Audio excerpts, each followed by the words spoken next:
Bismillahirrahmanirrahim. Assalamualaikum warahmatullahi wabarakatuh. Bagaimana kabar kalian?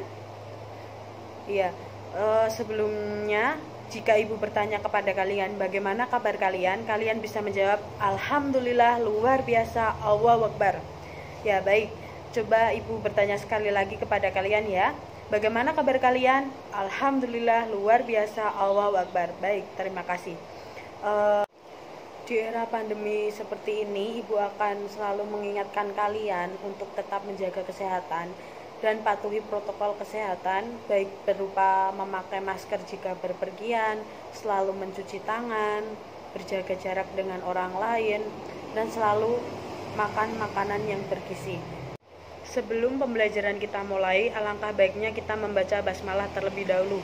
Bismillahirrahmanirrahim. Baik. Untuk minggu lalu ibu sudah membahas tentang materi teks negosiasi, dan untuk sekarang ibu akan membahas tentang puisi.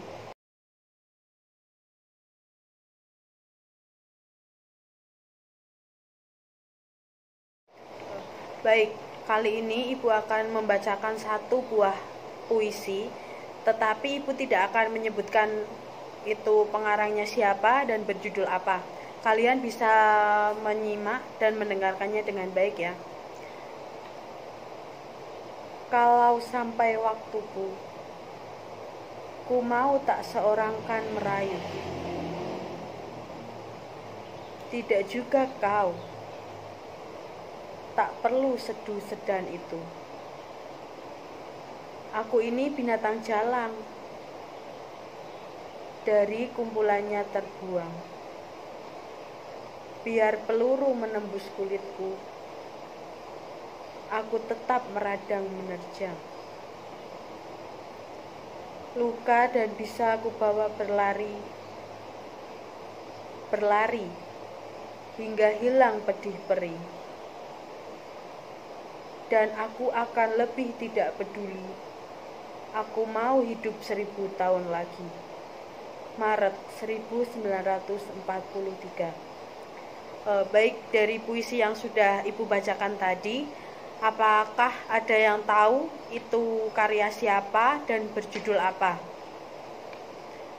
Baik, ya betul sekali. Puisi ini berjudul Aku, karya Chairil Anwar. Baik anak-anak, ibu sudah mengirimkan materi di WA Group. Coba kalian buka dan baca sebentar. Ibu tunggu selama 5 menit ya, nanti baru ibu akan masuk ke materi puisi selanjutnya. Baik, kalian kan sudah membaca materi yang telah ibu berikan tadi di WA Group. Coba sekarang ibu tanya, apa pengertian puisi secara umum? Ya, baik, pengertian puisi secara umum, puisi merupakan suatu karya sastra yang berasal dari ungkapan hati seorang penyair. Karya sastra ini biasanya dibuat berdasarkan ungkapan hati seorang penyair. Di situ juga disebutkan ada beberapa ahli yang para ahli juga menyebutkan pengertian puisi dengan pengertian yang berbeda-beda. Untuk yang pertama, menurut Herman Waloyo, puisi adalah sebuah karya sastra tertulis yang paling awal ditulis oleh manusia. Untuk yang kedua ada puisi menurut Usman Awang, yaitu disebutkan bahwa puisi bukanlah suatu nyanyian orang putus asa yang mencari ketenangan dan kepuasan dalam puisi yang dituliskannya. Itu jadi dapat disimpulkan bahwa pengertian puisi adalah sebuah karya sastra berupa ungkapan isi hati penulis, di mana di dalamnya ada irama, lirik, rima, dan ritme pada setiap barisnya. Biasanya puisi dikemas dalam bahasa yang imajinatif dan disusun dengan kata-kata yang padat dan penuh dengan makna. Untuk selanjutnya ada ciri-ciri puisi, ada 6. Yang pertama bisa disebutkan apa? Ya, yang pertama, puisi memiliki rima atau sajak yang teratur. Baik. Yang kedua, puisi pencapaiannya konotatif. Betul. Yang ketiga, puisi bersifat simetris. Yang keempat, Puisi juga lebih menggunakan sajak syair atau pola pantun, bisa disebut puisi lama. Yang kelima, puisi terdiri dari kesantunan sintaksis atau gatra. Yang keenam, bahasa yang digunakan puisi biasanya lebih padat, karya prosa dan drama. Untuk yang ketiga ada unsur-unsur puisi. Tadi yang pertama apa? Pengertian puisi. Yang kedua ciri-ciri puisi. Yang ketiga masuk ke unsur-unsur puisi. Jadi di unsur-unsur puisi ini dibagi menjadi dua, yaitu struktur fisik puisi. Yang kedua yaitu struktur batin puisi. Untuk yang pertama kita bahas dulu ya, yang struktur fisik puisi. Terdapat beberapa elemen puisi yang bisa dilihat dan diamati secara langsung dengan mata. Strukturnya terdiri dari diksi, citraan atau imaji, majas, kata konkret, tipografi, dan rima. Baik, bisa disebutkan yang pertama diksi. Diksi adalah pemilihan kata oleh seseorang penyair untuk mendapatkan efek yang sesuai dengan keinginannya. Biasanya pemilihan diksi pada puisi sangat berpengaruh dengan makna yang ingin disampaikan oleh penyair. Yang kedua yaitu ada tipografi. Tipografi apa? Bisa disebutkan dan bisa dijelaskan? Ya, tipografi adalah bentuk format suatu puisi seperti peraturan baris, batas tepi kertas, kanan kiri, atas bawah, jenis huruf yang digunakan. Unsur ini biasanya berpengaruh pada pemaknaan dari isi puisi itu sendiri. Yang ketiga ada majas. Majas adalah pemakaian bahasa dengan cara melukiskan suatu dengan konotasi khusus sehingga arti sebuah kata bisa mempunyai banyak makna. Itu yang disebut dengan majas. Untuk yang selanjutnya yaitu ada kata konkret. Kata konkret adalah susunan kata yang memungkinkan terjadinya imaji. Kata konkret seperti pemata senja. Untuk selanjutnya imaji atau citraan adalah pemberi gambaran kepada para pendengar atau pembaca supaya seolah-olah dapat melihat, mendengar, atau mengalami hal-hal yang terkandung dalam puisi, seperti mempunyai macam penglihatan, penciuman, perasaan, perabaan, dan penggerakan. Yang terakhir yaitu rima atau irama. Adalah persamaan dalam penyampaian puisi dari awal hingga akhir. Beberapa bentuk rima diantaranya ada onomatope, yaitu tiruan bunyi. Misalnya prank yang mengungkapkan suatu yang pecah. Yang kedua yaitu intern atau sama dengan pola bunyi, yaitu aliterasi, asonansi, persamaan akhir, persamaan awal, sajak berselang, sajak berpengaruh, sajak penuh, sajak repetisi, dan sebagainya. Kita berlanjut ke yang kedua yaitu struktur batin puisi. Tadi yang pertama kan struktur fisik puisi terbagi menjadi 6. Yang pertama ada diksi, yang kedua ada tipografi, yang ketiga ada majas, yang keempat ada kata konkret, yang kelima ada imaji atau citraan, yang keenam ada rima atau irama. Untuk yang struktur batin puisi dibagi menjadi 4, yaitu yang pertama tema atau makna, yang kedua nada, yang ketiga amanat, yang keempat perasaan. Baik, kita bisa mulai dari yang tema atau makna. Ada yang bisa menjelaskan tema atau makna dalam puisi itu apa? Ya, tema atau makna dalam puisi yaitu elemen ini berupa makna yang tersirat yang ingin disampaikan kepada penulis atau pendengar. Yang kedua yaitu nada. Nada adalah sikap penyair terhadap penontonnya yang berkaitan dengan makna dan rasa.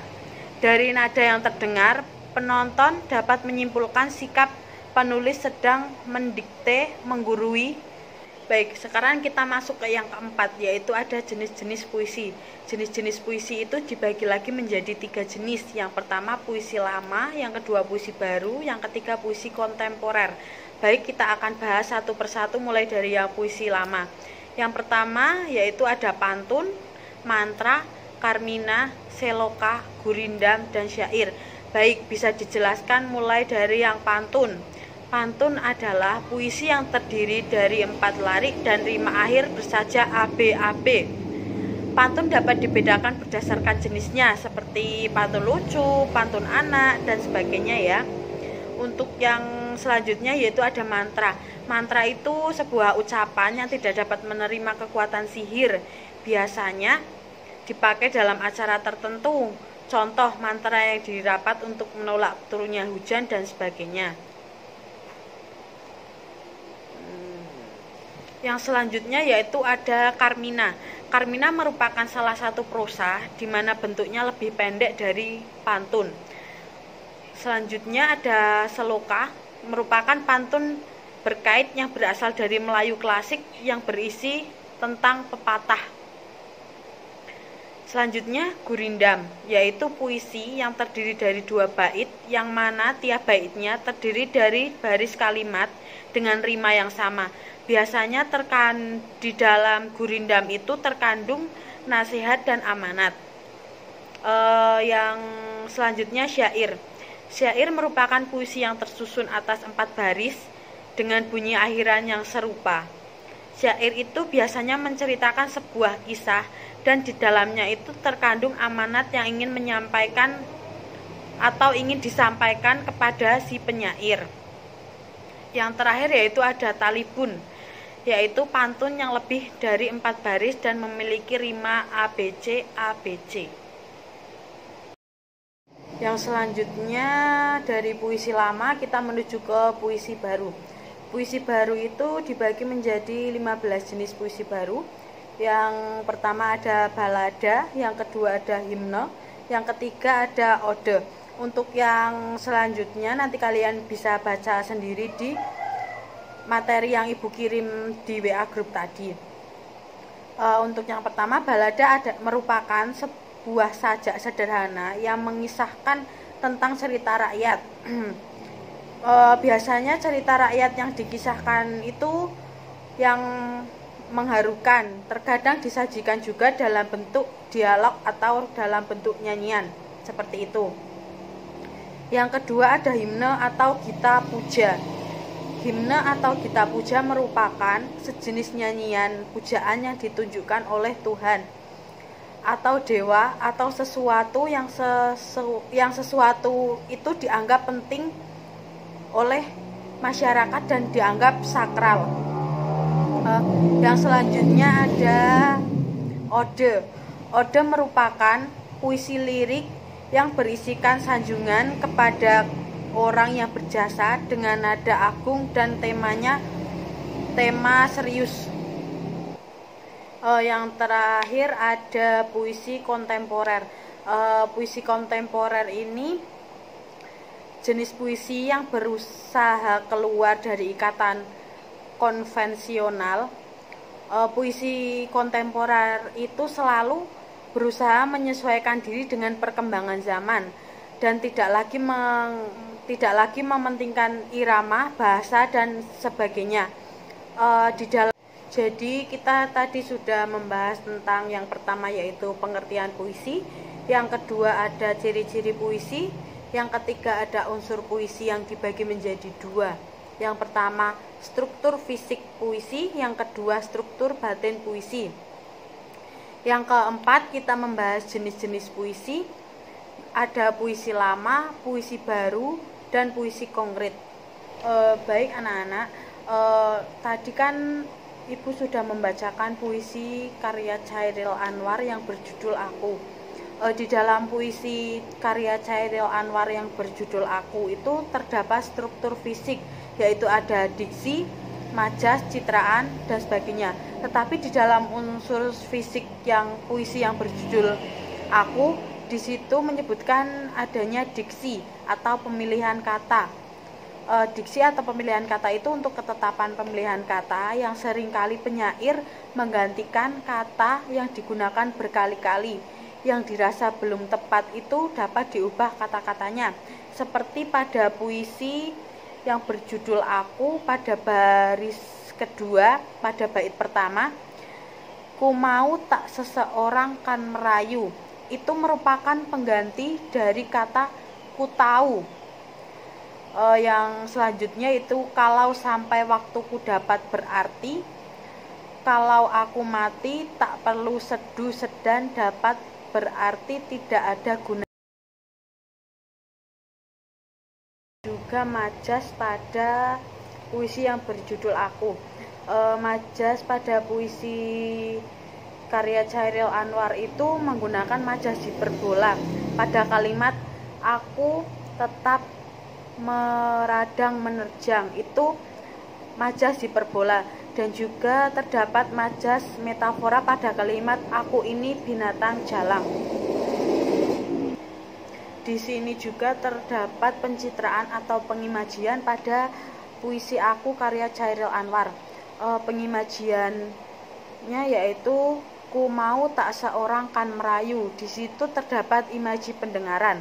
Yang kedua ada tak perlu sedan itu juga terdapat imaji pendengaran. Yang selanjutnya ada biar peluru menembus kulitku. Di situ imaji rasa. Unsur batin puisi yaitu ada tema, nada, dan amanat. Untuk tema yang terkandung dalam puisi yang berjudul Aku, yaitu tema tersebut itu menggambarkan kegigihan dan semangat perjuangan untuk membebaskan diri dari penjajahan. Untuk yang selanjutnya itu ada nada. Nada di dalam puisi Aku karya Chairil Anwar itu menggambarkan nada yang berwibawa tegas, lugas, dan jelas. Karena di dalam puisi Aku karya Chairil Anwar itu banyak kata yang mengungkapkan seolah-olah pada saat perjuangan. Yang terakhir ada amanat. Amanat yang dikandung dalam puisi yang berjudul Aku itu yang pertama ada manusia harus tegas, kokoh, terus berjuang, pantang mundur meskipun rintangan menghadang. Itu amanat salah satu dari puisi yang berjudul Aku. Yang kedua yaitu ada amanat lagi, manusia harus berani mengakui keburukan dirinya. Jadi amanat yang terkandung dalam puisi yang berjudul Aku itu ada dua. Baik, dan Ibu anggap sudah berhasil. Semoga kalian mengerti apa yang dijelaskan Ibu tadi, dan semoga kalian bisa memahami. Jika kalian ingin bertanya, langsung saja WA grup. Insya Allah nanti Ibu akan jelaskan kepada kalian. Jangan lupa belajar, kejar cita-cita kalian, selalu jaga kesehatan kalian, tetap patuhi protokol kesehatan jika keluar rumah. Sebelum kita mengakhiri, baiklah anak-anak, Ibu rasa pembelajaran pada pagi hari ini sudah baik dan Ibu anggap sudah berhasil. Semoga kalian mengerti apa yang dijelaskan Ibu tadi dan semoga kalian bisa memahami.